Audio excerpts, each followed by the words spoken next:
On n'en sait plus sur la blessure contractée par Conor McGregor. Le Notorious a déclaré dans une vidéo qu'il s'était blessé avant même l'UFC 264. Si l'on en croit ce qu'il dit, sa trilogie contre Dustin Poirier était à 2 doigts d'être annulée.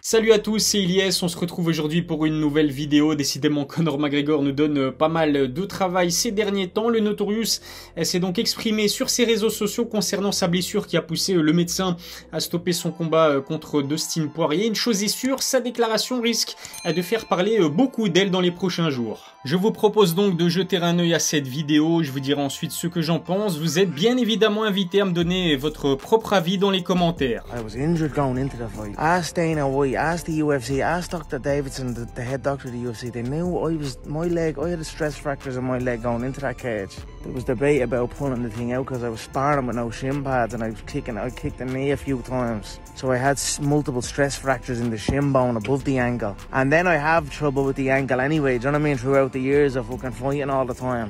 And I also was wrapping my ankle. I was wrapping my ankle every training session. Si l'on en croit ce qu'il dit, sa cheville et son tibia étaient déjà en mauvais état avant même bien son combat contre Dustin Poirier. Il souffrait en fait de légères fissures aux os de sa jambe qui sont certainement causées par le fait qu'à l'entraînement il a dû mettre énormément de kicks. C'est ce qu'on appelle en fait une fracture de stress. En plus de cette vidéo publiée juste après son opération, McGregor a tenu à publier d'autres preuves sur ses réseaux sociaux. Sur son compte Twitter, on peut apercevoir des photos de Conor la cheville dans un bandage. D'autres clichés montrent également que son tibia était assez compromis. Il s'agit de photos prises avant même l'UFC 264. Que l'on aime ou pas l'Irlandais, il n'y a donc plus aucun doute. Le Notorious s'était bel et bien blessé avant même d'affronter Dustin Poirier une 3e fois. Si Conor s'était réellement blessé à la jambe, alors pourquoi est-ce qu'il a décidé d'envoyer autant de kicks sur ce premier round? C'est en tout cas la question que de nombreuses personnes se sont posées. Pour moi, la réponse, elle est assez simple.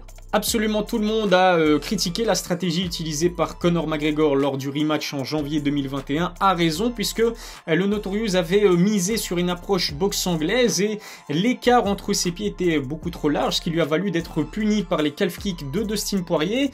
On se souvient d'ailleurs que lors du premier combat entre les deux hommes, eh bien, les kicks de Conor McGregor s'étaient montrés assez efficaces pour stopper les offensives de l'Américain. Il est donc logique que le Notorious ait réalisé de tels ajustements. Sans ces kicks, Conor aurait donc passé ce 3e combat avec la même approche qui lui a coûté la victoire lors du rematch. La stratégie était risquée, mais malheureusement pour l'Irlandais, elle ne s'est pas avérée payante. Reste à savoir pourquoi Conor McGregor n'a pas tout simplement décidé d'annuler ce combat. Encore une fois, pour moi, la réponse, elle est assez simple. Imaginez-vous un seul instant un combat de cette envergure être annulé pour l'UFC. Les conséquences d'un point de vue économique auraient été très importantes. Dana White l'a annoncé, cette UFC 264 est le 2e événement de l'histoire de l'organisation en termes de vente de pay-per-view. Il était donc inimaginable de reporter une telle affiche. Ça explique aussi pourquoi Dana White a confié en conférence de presse d'après-combat à quel point il était chaud d'organiser un 4e combat entre Conor et Dustin. Ce n'est qu'une théorie, mais selon moi, je pense que Conor et Dana ont dû en avoir discuté avant même cette trilogie. Si Conor venait à se blesser lors de ce 3e combat, eh bien le deal aurait été de lui offrir un 4e combat presque obligatoire face à Dustin.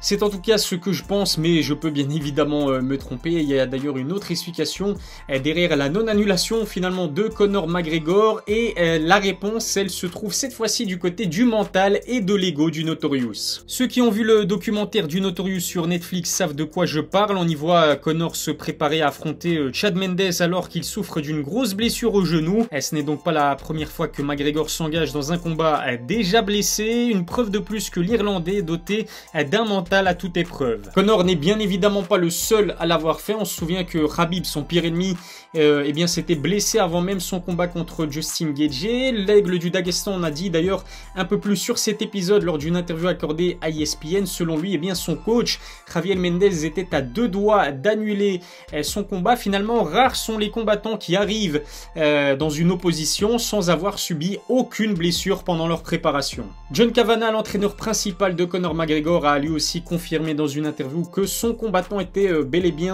bien blessé et finalement c'était à lui de prendre ses responsabilités et d'annuler ce combat pour préserver la santé de son combattant. J'ai fait quelques recherches au sujet de la blessure initiale de Conor McGregor. Elle aurait nécessité un temps de récupération d'au moins 3 mois. Cette fois-ci, après cette opération, eh bien, il faudra minimum 6 mois à Conor McGregor pour totalement récupérer. Malgré cette blessure contractée avant la trilogie, je ne pense pas que l'issue du combat aurait été différente du second. J'espère en tout cas voir le Notorious se remettre correctement de sa blessure, puis enchaîner, pourquoi pas, avec un combat contre Nate Diaz ou Rafael Dos Anjos. Je ne suis pas du tout chaud à l'idée de voir un McGregor-Poirier numéro 4, mais si l'on en croit les déclarations de Dana White, c'est bel et bien dans les plans de l'UFC. Reste à savoir si Conor sera le même à son retour. Se blesser aussi sévèrement à la jambe peut le faire douter. Va-t-il continuer à envoyer des kicks avec la même insouciance que par le passé? En connaissant l'ego de McGregor, je ne me fais aucun doute là-dessus. Ces derniers temps, de nombreux combattants se sont gravement blessés. Chris Weidman, Jacare, donc maintenant Conor McGregor. Je me demande si ça n'est pas aussi à rechercher du côté du confinement. Je m'explique. Peut-être que ces combattants ont voulu compenser leur manque de compétition par un surentraînement. Il s'agit encore une fois que d'une théorie. Dites-moi ce que vous en pensez en commentaire. Voilà en tout cas ce que je pouvais dire sur ces déclarations de Conor McGregor concernant sa blessure d'avant-combat. Dites-moi ce que vous en avez pensé en commentaire. Abonnez-vous à ma chaîne YouTube, lâchez un petit pouce bleu, ça fait toujours plaisir. Et puis suivez-moi sur mes réseaux sociaux, tous les liens sont dans la description. Je vous donne rendez-vous dimanche pour une nouvelle vidéo. Cette fois-ci on parlera d'Islam Makhachev. D'ici là, prenez soin de vous.